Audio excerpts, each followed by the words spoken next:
자, 이제 챔피언스리그, 조별리그 이번 시즌 매치 6가 다 이제 지나가고 있습니다. 네.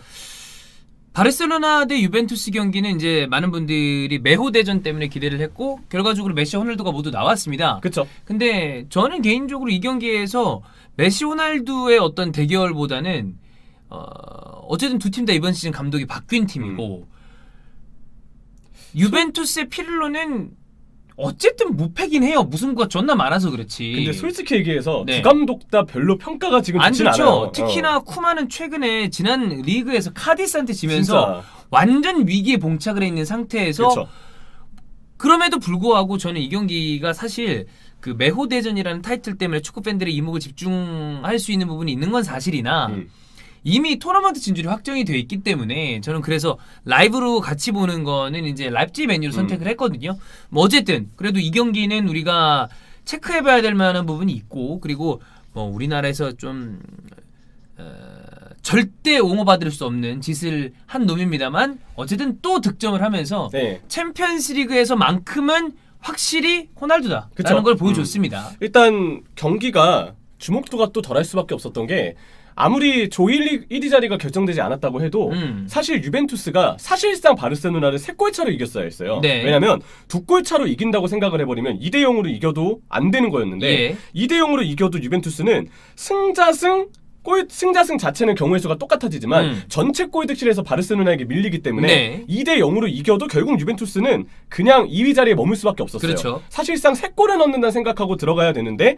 솔직히 바르셀로나와 유벤투스 정도의 경기에서 또 둘의 폼이 다 좋지 않은 상황에서 3대0 그렇게까지 정도 될까? 그러니까 기대하기가 쉽지 않잖아요. 근데 됐어요. 되긴 됐죠. 예. 그래서 그거 뭐 취소 안 되었으면 4대0도 될 뻔했어. 충분했죠. 네. 네. 그래서 유벤투스가 정말 어려운 확률이었지만 어쨌든 조 1위로 확정지었다는 네, 것도 네. 말씀을 좀 드리게 되고요. 그렇습니다. 어떤 배경이 펼쳐졌느냐? 라인업을 살펴보면 바르셀로나는 4-2-3-1로 나왔습니다. 네. 근데 쿠만 감독의 이 선발 선택에 대해서는 말이 좀 많은데 일단 피케가 아직 핏이 안 좋은 상황에서 렁글레와 아라우호가 센터백으로 나왔어요. 좀 놀라운 일은 역시나 아라우호의 기용일 것 같고 최근 경기들에서는 이제 민계사가 나오는 경우도 있었는데 근데 랑글레가 너무 안 좋아. 랑글레는 그냥 요즘 바르셀로나 팬분들 진짜 노이로제 걸릴 것 같아요. 아니 그러니까 이 선수가 아니 그래도 리그에서 가장 괜찮은 수비수였었는데 한때는. 예. 근데 마테이가 이렇게 한 방에 가나? 올해는 랑글레는 잘한 적이 없어요. 얘는 수비를 진짜 팔로만 배웠나 봐요. 맨날 팔로 잡아채고 네. 막 팔 뻗어가지고 핸드볼하고 하는데 너무 안 좋았습니다. 그냥 호러쇼입니다. 네. 진짜 호러쇼였고 그리고 좌우윙에는 페드리와 트링캉이 사실 요즘 그렇게 좋다고 보긴 어렵고 페드리도 초반에 활동량으로 뭔가 과시했던 부분에 비하면 부분이 있었었는데 점점 존재감이 조금 예. 옅어지고 있는데 둘 다 좌우윙에 나왔습니다. 음. 그리고 그리즈만이 다시 톱으로 기용됐고 메시가 공격형 미드필더였거든요. 여기서 선발 라인업이 발표를 했을 때 의아하다는 반응이 나왔던 부분은 아라우호. 그리고 트링캉, 페드리, 윙라인 네. 또 하나는 그리즈만의 톱기용 이 부분이었는데 물론 어차피 16강을 확정지었기 때문에 전력을 투구하기엔 애매할 수 있어도 어쨌든 이 선발 라인업 자체가 나왔을 때 분명 바르셀로나는 경기력에 우려점이 있었다. 네. 그래서 이 부분에 대한 얘기를 먼저 드리고요. 유벤투스는 3호의 전술이었는데 램지, 아르투르, 맥케니가 미드필더였고 맥케니는 유연성 있는 선수여서 침투를 했을 땐 오른쪽 윙처럼 빠지기 때문에 3-4-3으로도 볼 수가 있습니다. 얘는 참 부지런해요. 뛰는 거 진짜 보면. 많이 뛰어요. 네. 네. 정말 많이 뛰어요. 미국인 선수로 요즘에 참 두각을 내는 선수들이 많은데 맥케니도 진짜 뽑을 수 있죠. 주목 많이 되죠. 물론 바르셀로나의 데스트도 마찬가지고. 예. 그리고 모라타와 호날두가 투톱이 되는 형태였습니다. 메호 대전은 2018년 5월 17일 엘클라시코 이후로 처음으로 성사가 됐고요. 그때 당시에는 각각 한 골씩 넣었고 저는 개인적으로 이제 뭐 많은 분들이 마지막 메호 대전이다. 근데 좀 마지막이 아닐 것 같거든요. 아니었으면 좋겠고 사실. 왜냐하면 토너먼트에서 붙을 수도 있고 그렇죠. 그다음에 저는 메시가 이번 시즌이 끝나고 난 다음에 어디 있을지 사실 잘 모르겠어요. 과연 바르셀로나에 계속 남아있을지 이적을 할지 모르겠지만 아니면 그 이후에 카타르 월드컵이 될 수도 있고 저는 이렇게 이 두 선수가 다시 못 만날 거라고 생각하지는 않습니다. 저는 솔직히 월드컵에서 한 번은 만날 것 같아요. 네. 그냥 약간 촉이라는 게 있는데 카타르에서 뭐 조별리그든 어디든 간에 저는 이 메호 대전이 물론 정점에서의 메호 대전은 저는 이미 끝났다고 봐요. 요번 메호 대전도 이 둘의 치열한 이 둘만의 대결이라고 보기에는 두 팀 자체가 지금 겪고 있는 유벤투스는 과도기, 그다음에 바르셀로나는 진짜 어려운 시기를 보내고 있기 때문에 이걸로 이렇게 딱 타이틀을 따기에는 이제는 좀 다른 부분이 많지 않나라는 생각이 들긴 합니다만 어쨌든 예전에 클라시코의 느낌은 아니죠. 네. 네. 어쨌든 경기로 이제 넘어가 보면 바르셀로나는 수비 불안이 역시나 발목을 잡았습니다. 심각하죠. 아라우의 경우에는 경기 감각의 문제가 아무래도 좀 보였고 렁글레는 그냥 존나 못합니다. 일단 어떤 문제가 있었냐? 카디스전하고 빌드업 패턴이 똑같았어요. 네. 그 카디스전을 보면 리그에서도 후방의 선수들이 폭을 넓히지 않고 중앙에만 좁게 머물러가지고 빌드업을 하는데 상대가 중앙을 좁혀서 압박을 하면 숫자 싸움에서 좁은 공간에 있는 수비수들이 야 우리 에어싸인다 하고 패스미스를 범하거나 압박에 의해서 강제로 롱볼을 보내거나 이런 식으로 빌드업이 매끄럽지 않아지는 경우들이 많았는데 네. 문제는 카디스전을 패하고도 똑같이 쿠만 감독은 별다른 전술의 변화가 없었어요. 네. 게다가 센터백 라인은 더 불안하죠. 아라우와 렁글레기 때문에 피렐로는 맞춤 전술을 두고 나왔습니다. 라인을 올리고 시작하자마자 위에서 강한 압박을 걸었어요. 네. 그 결과 센터백의 패스미스가 반복이 됐고 초반부터 분위기를 바르셀로나는 내주고 말았는데요. 10분 정도 지났을 때 아라우오가 호날두에게 팔 써서 진로 방해를 했고 드리블을 치던 호날두가 넘어지면서 본인이 얻어낸 PK를 본인이 마무리 지었습니다. 근데 이 PK가 저는 이제 랍지 맨유 경기 네. 볼 때도 이게 PK 줄 건가요? 라고 얘기하는 분들이 없지 않았어요. 그렇죠. 네. 저는 개인적으로 바르셀로나 팬분들이 아쉬워할 만한 판정이라고 봐요. 그러니까 주지 네. 않을 법도 하다. 근데 사실 PK라는 게 애매하다라고 얘기하는 순간부터 저는 그거라고 봐요. 줄 수도 있고 안 줄 수도 있고 거기에서 과연 이게 6대4, 5대5, 7대3 어느 정도 만약에 심판이 여러 명이 있는데 그들에게 모두 다 물어봤을 때 어느 정도의 많은 숫자의 심판들이 여기를 PK를 줄 것이냐 이 부분을 그냥 보는 거 정도. 그쵸? 왜냐하면 이게 아쉬울 수는 있으나 준다고 해서 완전 틀렸냐? 또 그것까지는 그건 아니고. 아니니까. 네. 그럼 이건 100% PK 주면 안 돼. 그것도 아니고 100% PK야. 그것도 또 좀 아니고. 애매한 네. 정도의 그림이 아닌가. 팔을 써가지고 호날두의 진로를 방해했다라고 봤던 것 같아요. 근데 저는 이게 아쉬웠던 게 PK를 불 수는 있어요. 그러면 적어도 그 기준이 일관적으로 이어져야 되거든요. 근데 이 한 경기 내에서 주심이 계속 엄격하게 반칙을 불었는지는 좀 애매함이 있고 무엇보다 비슷한 장면이 바르셀로나의 공격 상황이 있었어요. 네. 근데 그때는 PK가 부러지지 않은 점. 않았다. 네, 저는 이것 때문에 바르셀로나 팬분들이 좀 아쉬워할 수 있을 그쵸, 것이다. 이 판정은 말을 좀 할 수 있다. 네. 네, 그렇게 보는 여지가 좀 있죠. 뭐 그 시간대 동시간대 펼쳐지고 있었던 라이프치히와 맨유 경기에서 역시 라우즈가 아주 똥을 싸고 왔더만요. 존나 개쩔었습니다 진짜. 뭐 말만 걸면 말 건지 마. 말 걸지 또 마. 말 걸었어? 네 경고. 그러다 뭐 뒤에 하니까 야 고개 숙이고 들어가. 하프타임에 말 걸지 마.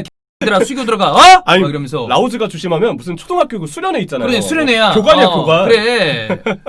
뭐 교관 실망했다. 네. 그래서 뭐 니네들에 따라서 교관은 착한 교관 될 수 있고 뭐 이런 거 하고 뭐 그치. 왜 1대 22로 갑질을 하냐고. 라우즈 교관 맞네. 예. 그런 어쨌거나. 부분이 있었는데 네 피렐로의 맞춤 전술이 일단 잘 통했습니다. 전반 초반까지는 원래 4백 3백의 하이브리드 전술이잖아요. 맞아요. 근데 저는 적어도 전반 초반에는 좀 더 3백의 무게를 많이 뒀다고 생각을 해요. 3-4-3 아니면 3-5-2였고 시작하자마자 미친 듯이 전방 압박을 해서 초반 기세를 잡았고 호날두가 첫 골을 넣었거든요. 나왔고. 그리고 3백이 무게를 두다 보니까 좌우 윙백이 공격적으로 더 올라갈 수가 있었어요. 왜냐면 뭐 콰드라도가 물론 윙이 돼서 더 올라갈 수도 있었겠지만 전반에는 산드로와 콰드라도가 그냥 너나 할 거 없이 굉장히 깊이 올라갔거든요. 그렇기 때문에 좌우 폭이 넓어졌고 바르셀로나 수비진은 윙백을 쫓아야 되기 때문에 어쩔 벌어지고. 수 없이 벌어지게 돼요. 예. 근데 문제는 바르셀로나가 3선의 수비 커버는 이번 시즌 내내 약점으로 불리는 맞아요. 팀이잖아요. 피아니치가 나왔는데 피아니치는 유배 팬분들이 더 잘 아시겠지만 커버 범위가 넓은 선수는 아니고 네. 부스케츠가 나와도 똑같은 문제는 반복이 되고요. 부스케츠보단 피아니치가 나은 것 같아. 그나마 나아요. 예. 네. 뭐 어쨌든 물론 이제 패스기는 부스케츠가 예. 좀 볼 수는 있어도 그러니까 그런 문제들이 있는데 딱 그 수비진에 벌어진 틈 사이로 맥케니가 침투해서 본인 인생에 남을 어마어마한 원더골이 들어갔습니다. 네, 이거 최고의 원더골입니다. 예. 캄프누 원정에서의 골이니까 더 값질 것 같아요. 그렇게 2대0을 만드니까 피렐로 감독이 4-4-2로 전환을 하는데 네. 그때 콰드라도는 이제 오른쪽 미드필더가 됩니다. 산드로하고 동일선상이 아니었거든요. 그러니까 전반 중반부터 포백으로 완전히 전환을 했고 이 4-4-2 전형의 선수들이 박스에만 오밀조밀하게 모여 있습니다. 측면으로 안 따라붙어요. 네. 그냥 골문 근처에만 서가지고 너네 공격할 테면 공격해봐라. 이런 식으로 대응을 정말 잘 해냈습니다. 여기서 이제 바르셀로나의 약점이 딱 나오죠. 일단 선수들이 기본적으로 박스 침투를 지향하기 때문에 중앙 쪽에 이렇게 벽을 엄청 세워두면 쏠려요. 안 돼요. 그러니까 예. 중앙 쪽에 선수들이 다 쏠리고 동선 겹치고 이러니까 수비수들 입장에 솔직히 말해서 이건 편해요. 그쵸. 비교적 수비하기 편해요. 그러면 이 밀집 수비를 누가 뚫어야 되냐? 그런 경우에는 보통 메시가 뚫었죠. 근데 아무래도 메시가 이전과는 좀 음. 다르고 그 다른 이유가 단순히 나이를 먹었을 수도 있겠지만 이번 여름 이적 시장 동안에 펼쳐졌었던 그 어지러운 상황들과 코로나 때문에 그걸 전체적으로 뭔가 풀어내기가 좀 어려운 상황이죠. 그렇죠. 그리고 너무 메시한테만 독박을 씌우는 네. 지금 팀 분위기잖아요. 네. 게다가 바르셀로나가 뭐 좌우 측면에서 측면 플레이를 해줄 만한 옵션이 지금 덴벨레도 부상이라 네. 확실한 자원이 아예 없습니다. 페드리, 트링캉도 잠잠했는데 크랙 자원이 없는 상황에서 상대가 측면 공간 열어두고 너네 한번 해봐라 이렇게 풀어주는 거는 너무 당연한 일이었어요. 근데 그 공간을 정말 활용하지 못했던 바르셀로나였고 크로스 올려봐야 마무리 지을 선수가 없으니까 네. 자연적으로 부담이 많이 됐습니다. 그래서 바르셀로나의 문제점들만 좀 짚어보면 렁글레를 포함한 수비수의 실수, 심지어 렁글레는 실제로 핸드볼로 페널티킥 내줬거든요. 호날두가 두 번째 골을 그래서 넣을 수 있게 됐고 후방 빌드업, 앞서 언급드렸던 폭을 넓히는 움직임 없이 너무 중앙에서만 좁게 볼을 관리하다가 압박에 둘러싸이는 상황들이 카디스전에 이어서 나왔다는 것도 고민거리고요. 측면 플레이를 해줄 만한 크랙이 없습니다. 윙 자원이 없어요. 그나마 오스망 덴벨레거든요. 네. 근데 또 부상으로 또 빠지고. 언제 또 못 나올지 모르는 맞아요. 선수니까. 네. 그리고 전술 자체가 너무 선수들한테 한쪽 박스 쪽으로만 밀집해서 들어갈 것을 지시하는 스타일이다 보니까 측면에서 상대를 교란하거나 상대를 한쪽으로 끌어당기게 하는 부분 전술이 저는 너무 부족하다고 생각해요. 그래서 이거는 스쿼드의 문제와 별개로 쿠만도 분명 책임은 가지고 있다. 이제 뭐 그럼 네. 쿠만은 얘기를 할 수 있죠. 내가 원하는 선수를 다 사주지 않지 않았냐. 아, 그렇게 얘기하면 또 할 말은 없죠. 예, 그러니까 저는 지금의 바르셀로나의 작금의 상황을 쿠만에게 모두 다 이야기하기에는 이 모든 상황은 바르토메우 그렇죠. 쪽으로 좀 귀결이 되지 않나. 물론 쿠만이 뭐 지금 그렇다고 해서 쿠만이 잘하고 해서 뭐 옹호하고 뭐 이런 종류의 문제는 아닙니다. 근데 야 쿠만 입장에서는 왜 나한테만 뭐라고 그래? 저 싼 똥은 이렇게 얘기할 수도 있지 않나. 팬분들은 둘 다 까면 될 것 같아요. 맞아요. 예, 그건 구단, 맞아요. 고라인 스쿼드 그래. 그리고 쿠만도 운영이 답답하거든요. 맞아, 답답해. 예, 그런 부분이 있고 그리즈만도 이날 당연히 걸어다녔고 0점이 너무 안 맞더라고요. 예, 오프사이드를 범했을 때 보면 움직임이 너무 소극적이라 좋지 않아 보이는 모습도 분명 여러 차례 보여줬습니다. 네. 자 그러면 뭐 이 조는 이미 16강 진출팀으로 확정이 돼 있었는데 1위가 유베가 됐고 네. 2위가 바르셀로나가 됐습니다. 그리고 사실 저는 이 경기가 매호대전으로 묶이기에는 아까도 얘기했지만 조금 무리가 있는 경기라고 보이긴 합니다만 이 부분에 이 경기에서는 또 호날두가 승리를 한 거고. 그럼요. 예. 이거는 진짜 승리죠. 그렇습니다. 그리고 메시가 결국 항상 이 바르셀로나가 큰 대패를 할 때마다 그 표정을 나온 잡아주는. 표정. 근데 왜냐하면 이게 좀 있잖아요. 허탈감이 있는, 예. 좀 뭔가 아련하고 조금 여긴 어디지? 나는 누구? 이런 표정인데 오늘 슈팅 나온 것도 사실 메시 쪽에서 나온 거거든. 이날 바르셀로나 유슈팅 7개가 네. 다 메시가 시도했던 그러니까, 유슈팅이었어요. 그러니까 이게- 메시 입장에 좀 그쵸. 답답할 거예요. 두 가지 해석이 있더라고요. 첫 번째는 팀적으로 메시의 중거리 슛이나 메시의 먼거리 킥 이 부분에만 의존했다는 게 문제점이다 라는 네. 시선도 있고 또 하나는 유슈팅이 7개나 됐는데 왜 한 골도 못 터뜨렸느냐. 이거 메시의 왜 결정력. 메시가 득점을 해주지 못하냐. 둘 다 해석의 여지는 어느 정도 있다고 보는데 저는 개인적으로는 팀 경기력이 너무 아예 박스 쪽에 밀집된 수비를 분산하는 움직임이 없으니까 그죠? 그냥 먼 거리에서 때리는 게 유효슈팅은 될 수 있어도 골이 들어갈 확률 자체는 저는 굉장히 희박했다고 봐요.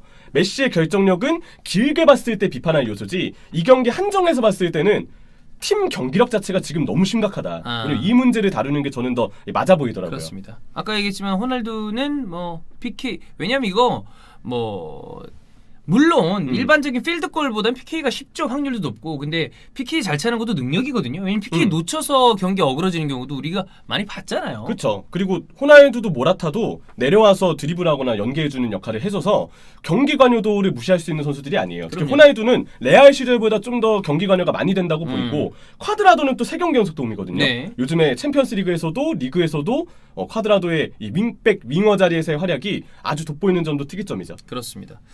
자, 바르셀로나는 지금 위기입니다. 네. 1월에 있을 회장 선거 때 어떤 식의 뭐 라포르타도 이미 지금 출마를 한다고 얘기를 했고 어떻게 될지 모르겠습니다만 위기에 있고 라이벌인 레알 마드리드는 위기에 봉착해 있는 상황에서 일단 세 개의 관문 중에 하나의 관문 세비야전을 통과를 했습니다. 그렇죠. 두 번째 관문이 멘션글라드바흐전이고요. 세 번째 관문이 마드리드 더비입니다. 이게 어떻게 될지 봐야 돼요. 두 거함이 지금 흔들리고 있는데 바르셀로나는 오늘 경기를 통해서 아마 좀 팬들의 불만도 좀 극에 달하지 않을까라는 생각입니다. 여튼 유베는 1위로 올라섰기 때문에 비교적 좋은 또 대진으로 16강 토너먼트를 뭐 치르면 되니까요. 그렇죠. 네, 대진을 기다려야지 이제. 그렇습니다.